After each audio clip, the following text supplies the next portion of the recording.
So I'm going to start with Royan and ask maybe if you could just talk a little bit about what you're doing in the classroom with social media, and we'll go from there.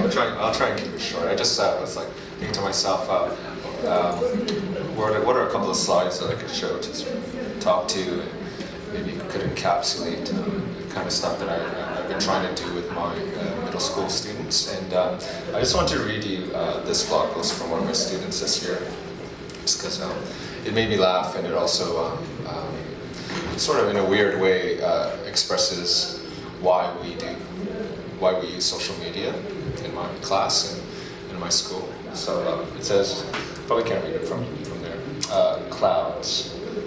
This morning, as I sat down at the kitchen counter, nibbling mindlessly on my breakfast, I stared out at the vast mirage window, gazing at the ever-graceful, poetic, cryptic clouds.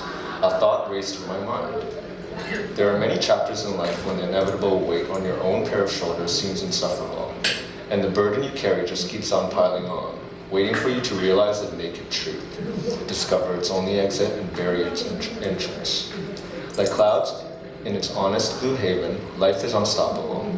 There is no pause button for you to catch your breath. Your only exit is to accept what is chasing your soul and learn to stride side by side with your nightmare, changing it to an everlasting dream. So when I read that in my Google Reader, as I do almost on a daily basis, I was pretty blown away, partly because I didn't really understand what she was saying, but it kind of sums up what I find somewhat transformative about the use of these tools in what is otherwise a fairly normal, traditional environment for learning, and that all my students really have the ability now to publish to the world without necessarily getting somebody else's approval or vetting. And this student in particular is a pretty remarkable kid, and I certainly wouldn't have seen this side of her if not for the tool. So that's what I'm always looking for, is how often do things happen in my class where we went to another level because of the tool, not just a sort of replication of what we could have done already with some older tools, but this is sort of what happens on a semi-regular basis. And so the other thing that I wanted to show you was, I just created this quick visual to sort of explain what happens in a class that uses social media. So my students are 12 years old, going on 13. Most of them going through puberty. Most of them are having, like, if you look at photos of my students in September and compare them to right now, it's almost terrifying, actually. It's quite terrifying. Like, the extent of growth is remarkable. So I just want to start with one of my students there, Erica.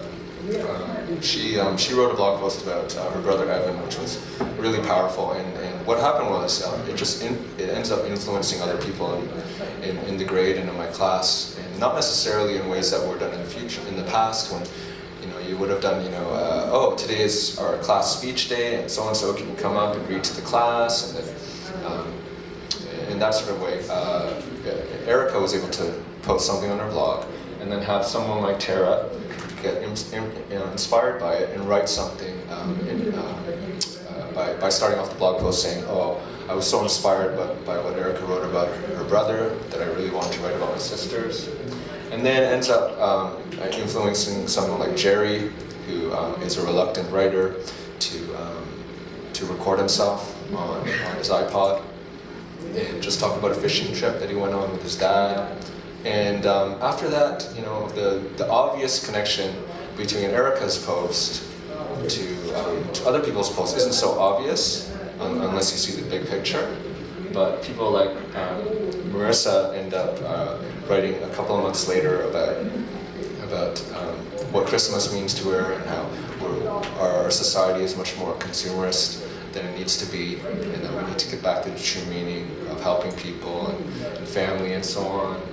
And then seemingly unconnected topics come up, but all because what I see as leadership from someone like Erica, sort of giving license to other kids to say, it's cool to be vulnerable, it's cool to be honest, and it's also cool to do things without the teacher necessarily assigning it. Right? So that's what I want to see happening in my classes. Work happening that isn't necessarily always sort of mandated by me or started by me as a teacher. And so I guess what I'm trying to say overall is that social media in my classroom has allowed me to create a space in which students can do work, can influence one another in very untraditional ways, right? And many times being able to overcome traditional barriers to those type of connections. Okay, thanks, Ryan. So, in other words, you've got a space where kids are discovering and developing their voices.